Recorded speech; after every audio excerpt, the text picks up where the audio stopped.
তো বন্ধুরা, এইভাবে পালং শাক এরকম টবে উৎপাদন করে হারভেস্ট করে খাওয়ার জন্য সম্পূর্ণ ভিডিওটি আপনাদেরকে দেখতে হবে।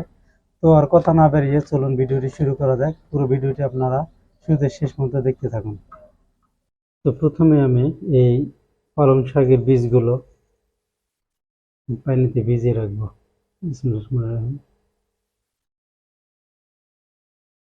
তো এটা মোটামুটি 12 ঘন্টা ভিজিয়ে রাখবো।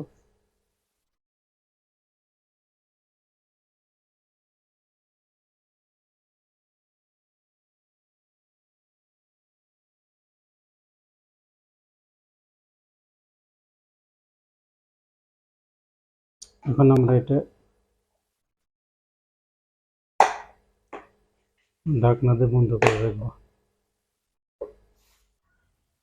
আপনারা দেখতে পাইতেছেন এই যে বীজগুলো ভিজিয়ে রেখেছিলাম। এখন এই বীজগুলো এই ক্যারেটের মধ্যে রোপণ করে দিব। বিসমিল্লাহির রহমানির রহিম।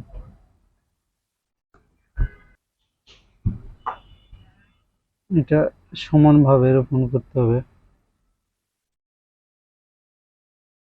যাতে সব জায়গায় বীজগুলো ছড়ায় যায়।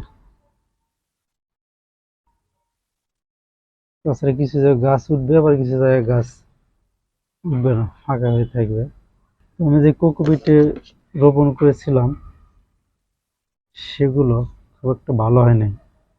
এই জন্য মূলত এই মাটিতে রোপণ করে দেখা যে মাটিতে কেমন হয়।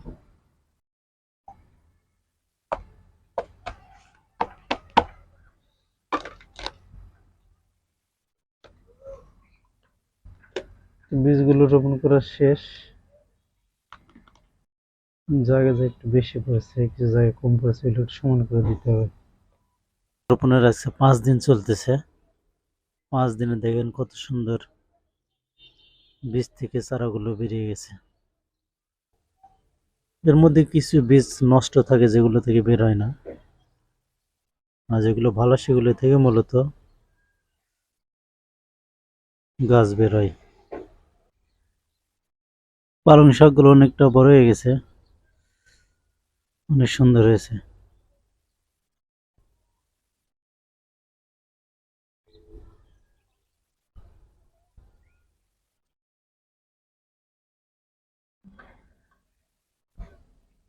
তো বন্ধুরা দেখতে পাচ্ছেন আমার পালং শাক অনেক সুন্দর হয়েছে। তো আজকে হারভেস্ট করার পালা। তো চলুন আমরা পালং শাক হারভেস্ট করি। বিসমিল্লাহির রহমানির রহিম।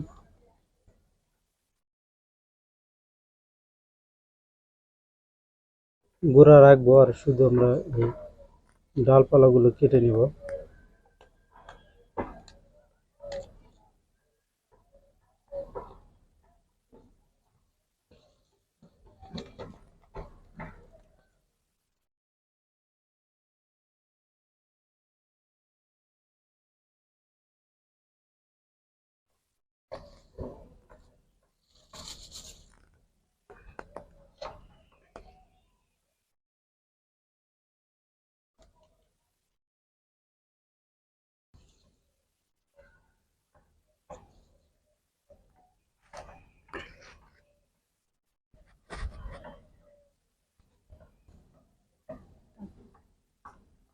তো দেখতে পাচ্ছেন আমার হারভেস্ট করা শেষ হয়ে গেছে। এই যে পালং শাক, খারাপ না, মোটামুটি ভালো হয়েছে। ছোট্ট একটা টবে, এই যে ছোট্ট ক্যারেটে, এটি ক্যারেটের ভিতরে এতগুলো শাক, কোনো রাসায়নিক সার ছাড়া। এখানে অনেক সুন্দর হয়েছে।